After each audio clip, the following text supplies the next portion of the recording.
So, what if I told you that the company threatening to absolutely dismantle Google was built by a kid from a middle-class family in India? We're not talking about a billionaire mentor, no trust fund, just a brain that absolutely refused to stop asking questions. This right here is the incredible story of Aravind Srinivas and his company Perplexity AI. I mean, this is the real question we're digging into. It sounds completely impossible, doesn't it? It's a classic David versus Goliath story. But it's not some ancient tale. It's happening right now in the world of artificial intelligence. And believe me, the stakes could not be higher. Okay, look at this. On the left, you've got what we've all been using for decades, right? The 10 blue links, the ads, the endless scrolling just to piece something together. And then on the right? Well, that's the revolution Aravind was dreaming of. One single, clean, direct answer. This isn't just a design choice, it's a fundamental attack on the old way of finding information. And hey, if you're thinking this is just some little niche startup, think again. Perplexity AI was just valued at a staggering $9 billion. Yeah, this isn't just some little threat. It is a serious contender that has the entire tech world holding its breath. So how in the world did we get here? How does someone go from a pretty normal upbringing to challenging one of the most powerful corporations on the planet? Well, the story doesn't start in Silicon Valley. It starts in Chennai, India. Aravind Srinivas didn't grow up surrounded by tech founders and venture capitalists. For his family, the dream was stability, a good education, a secure job. You know, the whole world of risky, crazy startups, that was like another universe. And this background is so important because it proves his journey was anything but guaranteed. And this is his superpower. It was never about money or who he knew. It was this insatiable, all-consuming curiosity. While other kids were out playing, he was obsessed with figuring out how things worked, asking these questions that just went way beyond what he was being taught in school. And that curiosity, when you mix it with an incredible drive, got him here. IIT Madras. Let that sink in. We are talking about an acceptance rate of less than 1%. For a middle-class kid from Chennai, this wasn't just getting into college. This was the first real proof that he was capable of doing something truly extraordinary. So after proving himself in India, Aravind did what so many ambitious young minds dream of doing. He moved straight to the heart of the tech world. And there, he got a perspective that would end up changing everything. Just look at this timeline. It shows you the insane acceleration of his journey. From IIT, he gets his PhD at UC Berkeley, and then, boom, he lands research roles at the absolute titans of AI, OpenAI, and then Google DeepMind. He was now on the inside, behind the curtain, seeing the future of AI being built before almost anyone else. But even though he's sitting inside these massive tech giants, he was completely haunted by this one simple, unbelievably frustrating question.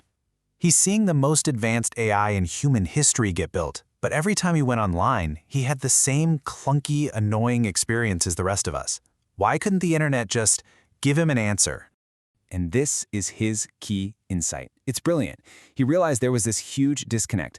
The technology to answer our questions directly, it existed. It was right there, inside labs like Google's. But the product everyone was using was still stuck on a model from the 1990s. And that gap, that was his opportunity. Okay, so seeing the gap is one thing, but actually acting on it, that's something else entirely. Aravind was about to enter the single most difficult period of his life, leaving all that security behind to face a giant wall of rejection. So in 2022, he did it. He took the leap. He walked away from a dream job at Google, the prestige, the salary, the security, all of it, to chase that question. He and 3 co-founders started building their vision, not in some fancy office, but in a tiny apartment with absolutely no guarantee it would ever work. He started pitching his idea to investors, and this is what he heard back over and over and over again. The message was loud and clear. You are insane to think you can take on Google. The sheer scale of what he was up against just seemed impossible to them. Then came the second punch. Even if you could build it, they said, Google's dominance is absolute. The habit is just too ingrained in people. Nobody, they told him, is ever going to switch. And finally, this one. The belief that the moment had already passed, that he was too late to the party, and the race was already won. I mean, just imagine hearing this day after day while your life savings are just burning away. This is the point where almost everyone would have quit. But Aravind didn't quit. He just kept his head down and kept building. And then, in November of 2022, something happened that changed the entire world, and it unexpectedly created the absolute perfect moment for his idea to explode. ChatGPT launched, and the internet just went crazy. All of a sudden, millions of people got it. They understood the power of conversational AI. That abstract idea Aravind had been trying so hard to sell to skeptical investors was now a global phenomenon, practically overnight. But ChatGPT had a huge problem. It would confidently just make things up. And this is where Perplexity found its opening. See, Arvind's team had focused on accuracy, on building an engine that cited its sources for every single claim. This was the game changer. They weren't just building an AI that could talk. They were building an AI you could actually trust. And wow, did users respond? Just look at this growth. From just 3,000 queries a day at the very beginning to over 10 million monthly users within a year. These numbers are just staggering. It was the ultimate proof that he had been right all along. And guess who started calling? Yep, the very same investors who had told him it was impossible. Only now, they were lining up, fighting to invest, with tech giants like NVIDIA and titans like Jeff Bezos writing huge checks. The tables had completely 100% turned. So look, this isn't just an inspiring story. It's a blueprint. It's a set of real lessons that we can all learn from Arvind's incredible journey. Let's break down this blueprint real quick. Number 1, curiosity is a superpower. It was his relentless questioning that drove him from day one. 2, leave the comfortable cage. He had to work inside the giants to see the opportunity to disrupt them. 3, build in the direction of fear.